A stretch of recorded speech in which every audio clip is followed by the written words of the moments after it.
cacao, una estrella internacional que tiene el Perú es el doctor Arévalo.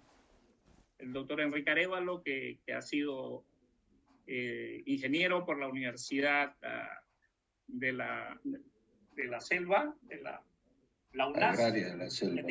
Agraria de la Selva, la UNAS, y bueno, tiene su maestría, ¿no?, en fitopatología por Universidad Agraria y su doctorado en agricultura sustentable. Y en cualquier parte del mundo del cacao donde se menciona su nombre, inmediatamente se le reconoce, ¿no? Es una persona que con altísima experiencia no solamente en investigación, sino en transferencia de tecnología, que es algo importante. La investigación es un mundo lindo, bonito, pero es una burbuja. El reto es transferir la tecnología y la experiencia del doctor Arévalo en eso, a través de su Instituto de Cultivos Tropicales en Tarapoto, del cual también es investigador principal, coordinador. Bueno, han hecho bastante trabajo.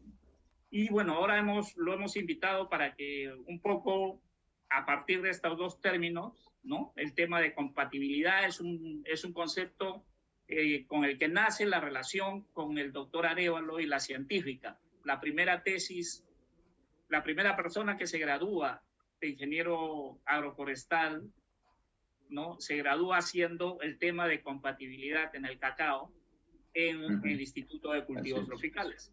Ekaterina Vázquez, que ahora está haciendo su doctorado en Holanda, ¿no? Es una persona destacada y ha sido en parte gracias a la formación y a la experiencia que le ha dado, que ganó con el doctor Arévalo.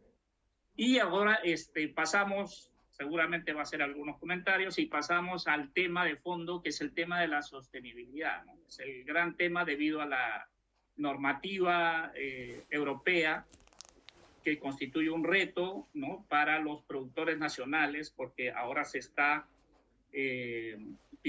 exigiendo, digamos, se están estableciendo nuevas metas o nuevos requisitos para el cacao en general, para las materias primas que exportemos que se exporten hacia la Unión Europea. Los productores deben cumplir con determinados requisitos. Uno de ellos es el de, digamos, libre de deforestación, y hay otras normas ambientales muy exigentes respecto a agroquímicos, respecto al cadmio, en fin, hay toda una serie de cosas, pero este es el reto del momento, ahorita es el tema de la sostenibilidad. Así que para todo eso y con toda la experiencia y conocimiento que tiene el doctor Arévalo, le hemos pedido que nos comente eso para los alumnos y para todas las personas que estoy viendo que nos están visitando también, inclusive amigos de fuera. Por ahí veo de Fede Cacao, de Colombia, de Bolivia, de varios sitios. Por ahí había alguien desde Suiza también, un amigo muy interesado en tema de cacao desde Suiza. Bueno, sin más, por favor, Enrique, te agradecemos mucho tu participación, y tienes el micro por unos 25 o 30 minutos para que nos des tu charla sobre compatibilidad y sostenibilidad. Gracias. Muchas gracias, Santiago, y un saludo a todos los asistentes a este webinar. Realmente es un placer compartir un poco de las experiencias que tenemos en este tema de compatibilidad del cacao y cómo esta podría ayudar a la sostenibilidad del cultivo, ¿no?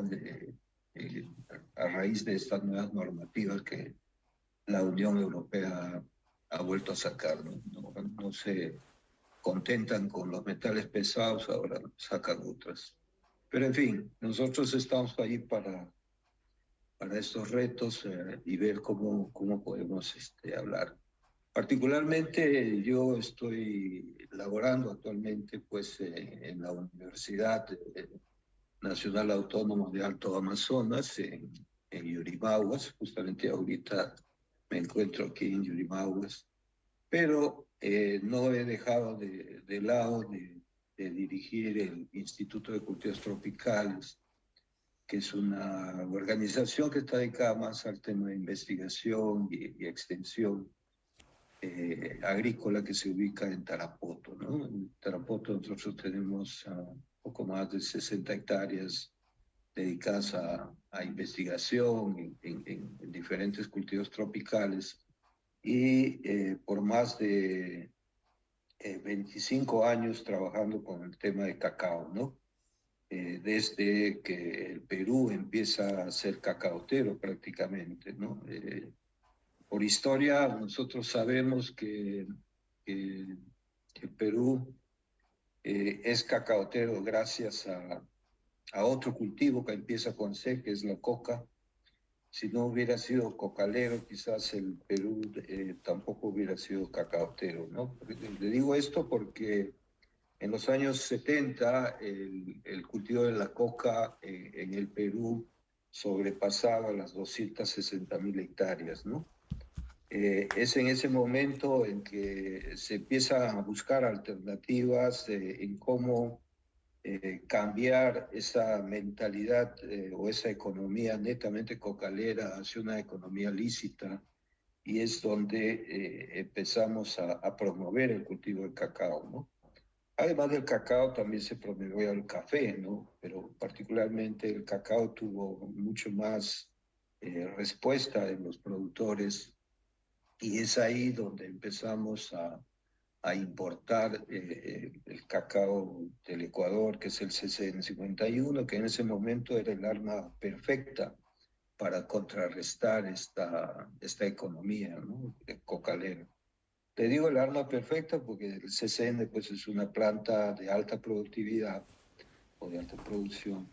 Es precoz, digamos así, después de injertado a los 9, 10 meses ya uno puede ver floración y frutos en estas plantas, además de que tenía, le digo, resistencia a escoba de bruja. Tenía porque en la actualidad se ve que esa resistencia le ha ido perdiendo en mérito a que hemos hecho uso y abuso también de los sistemas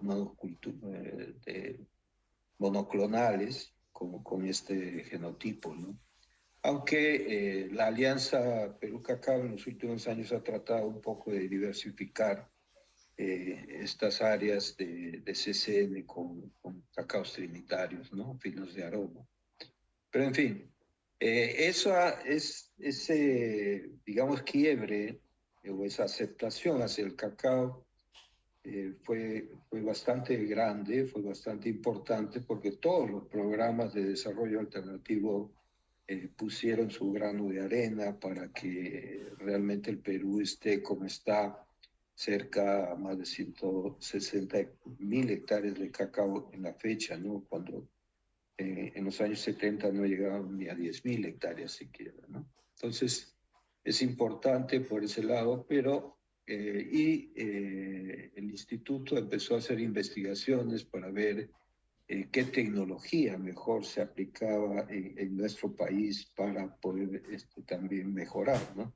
Tal es así que la tecnología que utilizamos es la tecnología del injerto, y esta tecnología es lo que nos ha puesto, digamos, en primer lugar a nivel de Latinoamérica en términos de productividad por hectárea, ¿no? O sea, tecnológicamente hablando, el Perú es el primero en comparación con Brasil, en comparación con Ecuador, con Colombia mismo. Si ponemos las cifras de rendimientos como punto de comparación, ¿no? Sin embargo, todavía, a pesar de tener CCN 51 que puede llegar a 4 toneladas por hectárea, ni siquiera llegamos a la tonelada en algunos casos, ¿no? Entonces, nos falta mucho todavía por aprender, más que por aprender de usar o adaptar tecnología que ya existe, y que los agricultores lo adopten, ¿no? Para mejorar esa productividad. Bueno, en ese contexto, entonces, nosotros hemos visto que, bueno, el cacao, y esto no lo digo yo, lo dicen nuestros amigos de Colombia, de Honduras, de otros sitios, donde hay mucha literatura sobre cacao, que la productividad está muy asociada al potencial genético de la planta, ¿no? y sobre todo al carácter de compatibilidad de este material. Entonces, es necesario que cada región, digamos, cacaotera, busque esa diversidad. No en todas las regiones se adaptan adecuadamente. Hay cada región que algunos genotipos se comportan mejor que otros, entonces es necesario que se haga ese tipo de selección. Entonces, hablando de esto, el desarrollo moderno va a estar pues ligado a que organizamos mejor estos materiales, ¿no? Agrupándolos cada uno por sus características o potenciales específicos, que podría ser productividad, puede ser sabores, aromas, etcétera, ¿no? Hay que la situación actual, digamos así, ¿no? A pesar que se ha promovido mucho, pero aún todavía, como les decía, hemos hecho abuso del sistema monoclonal y eso ha hecho que utilicemos un reducido número de materiales, ¿no? Que están restringidos muchas veces por el que vende estos plantones, ¿no? Y por la predominancia que tiene el agricultor por A o B material, ¿no? Los injertos por bloques de un solo material, como les decía, muchas veces, y hasta ahora la preferencia del agricultor es por el CCN 51. No hay, a pesar de los esfuerzos, no hay todavía suficiente oferta de otros clones alternativos, ¿no? Si bien es cierto, en los últimos años hemos trabajado con estudiando las características de resistencia o tolerancia a enfermedades, a metales pesados, a factores abióticos como sequía, inundaciones, calidad de luz, suelos ácidos, etc. Se tiene una relación de genotipos que digamos, cumplen este tipo de características.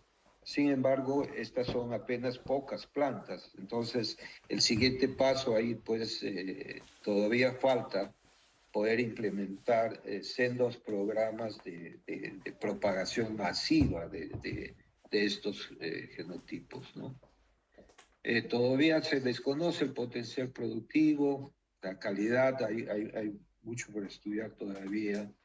Ah, hay pocas iniciativas de personal técnico para evaluar materiales nuevos, poco conocimiento sobre la compatibilidad, ¿no?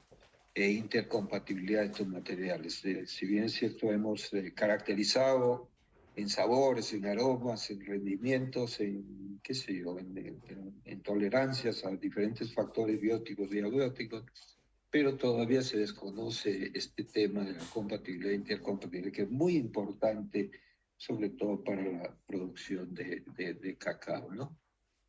Entonces, hay que revisar todavía la cantidad y la proporción que tenemos de estos materiales en cada región.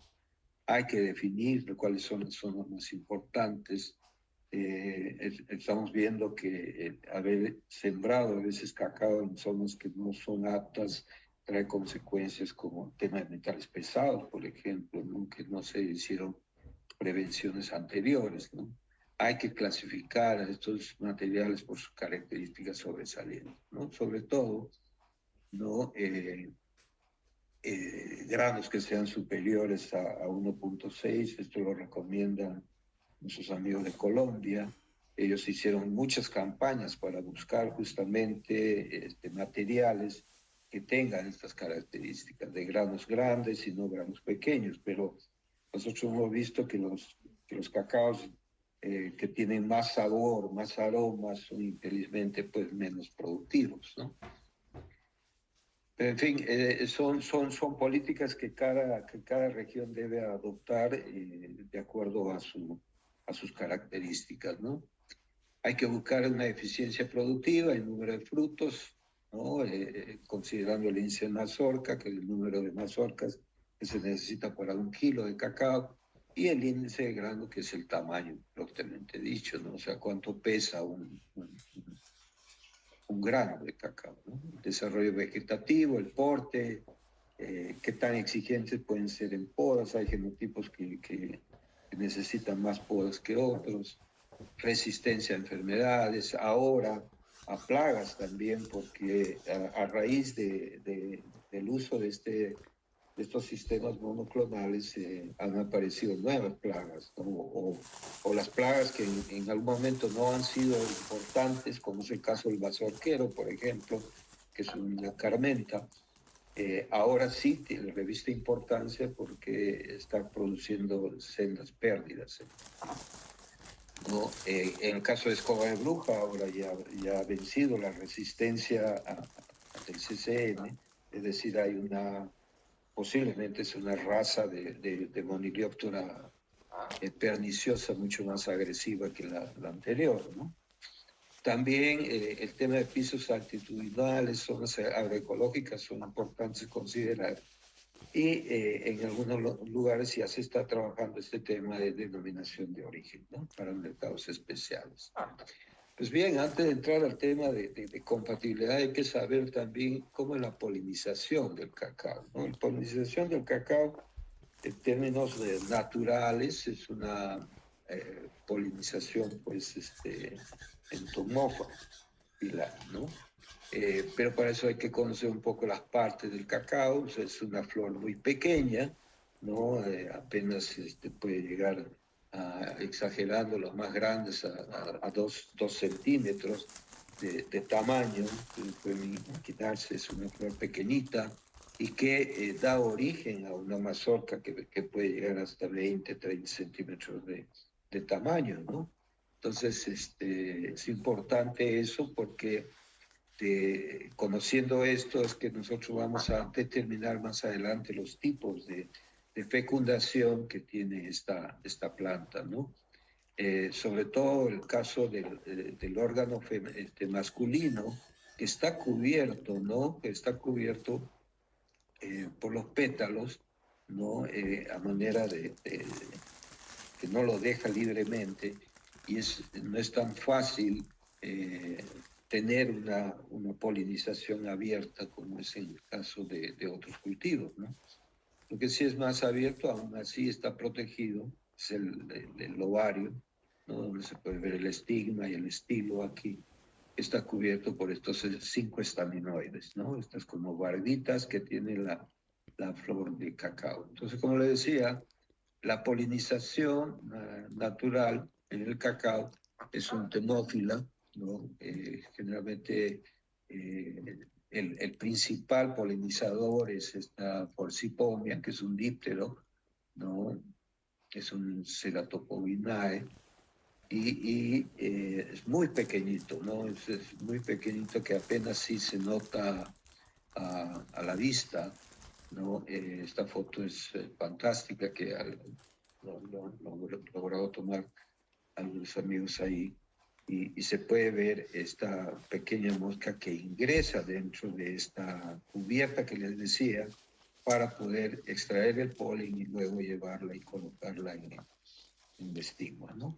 Entonces, pero en los últimos años también se ha encontrado que no solamente esta mosquita, esta Forcipomia, es la encargada de hacer la polinización, sino que también hay muchas hormigas que también recorren o hacen este mismo recorrido y pueden polinizar también las plantas, perdón, las flores del cacao. Acá visto al microscopio, lo pueden ver muy pequeño, ¿no? Este es un poco el recorrido que hace la mosquita, llega a la flor, ¿no? Penetra dentro del pétalo, como les decía, donde está el androceo, la parte masculina de la flor, y el polen se adhiere a su cuerpo y luego pues recorre en búsqueda de néctar, recorre y se posa en el estigma y de esa manera logra polinizar a esta flor, ¿no? Y acá podemos ver en esta vista cómo este estigma ya, digamos, lleno de granos de polen, ¿no? Que son muy pequeñitos también, ¿no? Más o menos 5 micras cada una de estos gránulos, ¿no? Entonces, cuando hablamos ya de compatibilidad, o sea, no está saliendo bien, pero bueno, acá tenemos los tipos de polinización que podríamos hacer en cacao. Una polinización manual, que es una polinización que es, digamos, controlada, ¿no? Para producir semilla, uno sabe cuál es la madre, cuál es el padre, infelizmente no está saliendo la figura. Y la polinización abierta, automófila, para producciones comerciales, ¿no? En el caso del cacao, si uno no hace si no marca exactamente quién es el padre, digamos, cualquier polen de otras plantas pueden polinizar y se conoce a la madre, pero no al padre, ¿no? Y la anemófila, que es por acción del viento también, que es mínima, pero sí se da, y que incluso algunos amigos de Brasil están todavía en etapa de diseño de algunas herramientas que nos ayuden a utilizar este tipo de polinización, ¿no? Que se pueda hacer manual y no tanto dirigida como se hace en esta otra forma, ¿no? El cacao tiene 4 tipos de fecundación, ¿no? A nivel de la misma planta, el cacao puede ser autocompatible, ¿no? Es decir, cuando las flores de una planta son debidamente fecundadas con polen de la misma flor. O sea, el mismo polen de la flor le sirve para autofecundarse, ¿no? Y con una efectividad mayor al 30%. Entonces, cuando se hacen las pruebas también, este es el parámetro que nos dice si hay fecundación, el 30% de flores que yo he fecundado manualmente, entonces estamos hablando de una planta que es autocompatible, ¿no?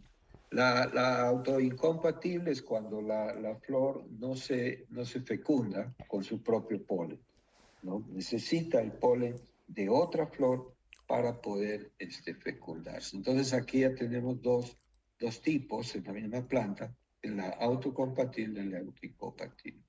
Y a nivel de plantas circundantes, es decir, la planta vecina, vamos a tener este tipo de fecundación, ¿no? La intercompatible, ¿no? Es cuando las flores de una planta son fecundadas con polen de otra planta. También el indicador es 30% de fecundación. Y las interincompatibles es cuando el polen de otra planta no le sirve a esa planta, ¿no? Entonces no le sirve a la otra planta y en porcentajes menores al 30%. Entonces, como pueden ver, esto nos está indicando la organización que podemos hacer en una plantación de acuerdo a esta característica de compatibilidad, ¿no? Aquí podemos ver en este cuadrito un diseño de nuestros amigos hondureños, el FIA, ¿no?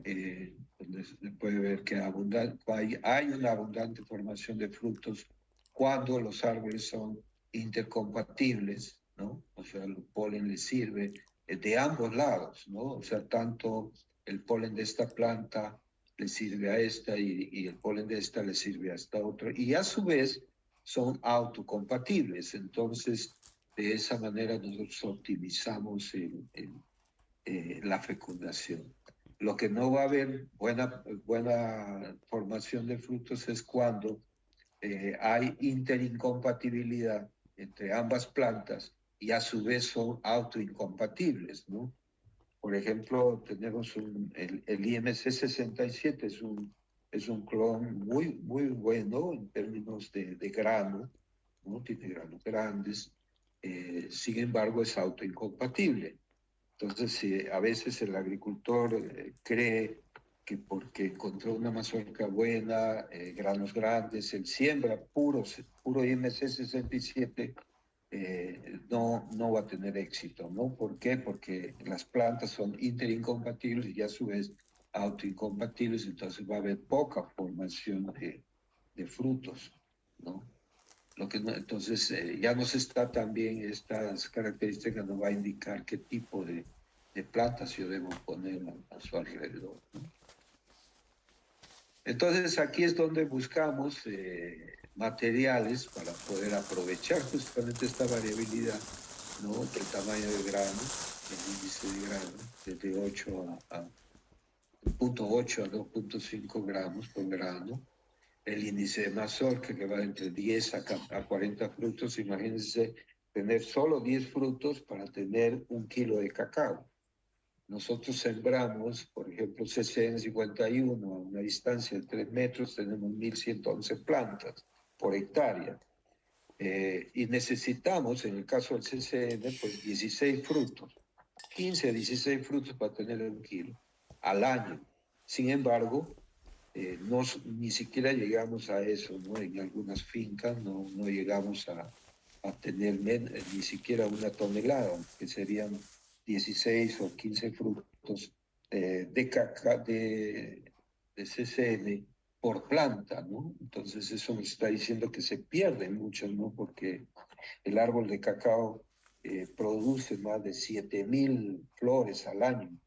Imagínense si esas 7.000 flores fecundaran y se cosecharan, estaríamos hablando de casi 300 kilos por planta, ¿no?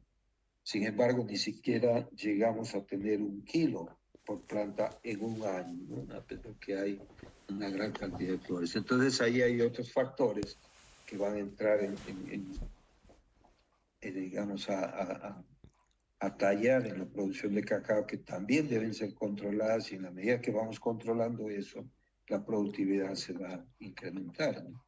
El número de granos por fruto entre 20 y 64, hay que conocer las características físico-químicas, como el porcentaje de grasa, porcentaje de cascarilla, acidez, pH del grano.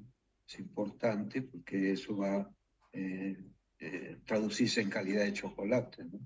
Las propiedades organolépticas, sabores, chocolate, floral, frutal, nuez, entre otros, ¿no?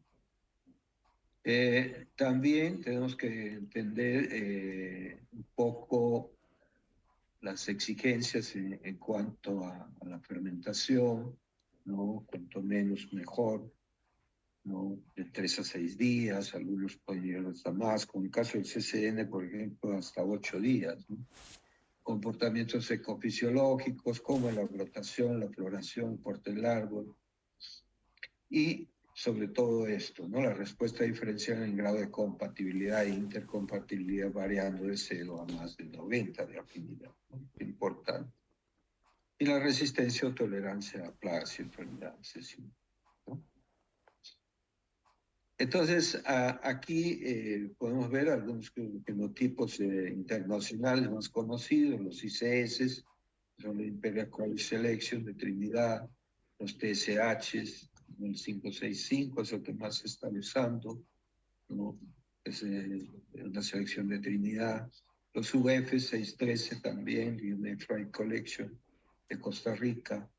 Escabina 6, escabina 12 son importantes porque son fuente de tolerancia, sobre todo escoba de bruja. El IMC 67, que es una colección en Quito Marañón. Los Pound de Perú. CCN 51, CCN 10, que es la colección Castro Naranjal del Ecuador, importantes también. Aquí por el tamaño de grano también se han seleccionado algunos.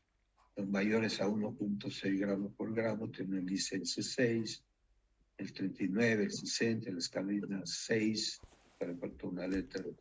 ICS 1, Soledad, que es un clon, digamos, nativo aquí por Panfuy. De grano medio tenemos el 51, los CTs, algunos ICTs, que es una colección de Fanfuy también, San Hilarión, Chambira, que son de Fanfuy, ¿no? En el caso de granos pequeños, tengo el TSH 565 y el C67, el 95. Y también porte de árboles que son grandes y medianos y pequeños, como podemos ver aquí en esta relación, ¿no? Entonces, todas estas características son importantes para el fin de poder planificar digamos, la plantación, ¿no? En un escritorio, ¿no? Entonces, infelizmente no están saliendo las fotos, ¿qué ha pasado? No sé si boicot de la...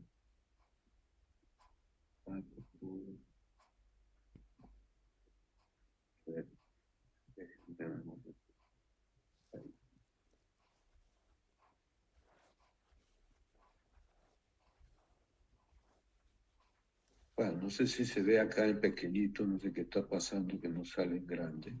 O ya se borró acá también. Ah, importante porque este es justamente los resultados de Caterina con los ICTs, ¿no? Déjame un minuto. Estoy pasando.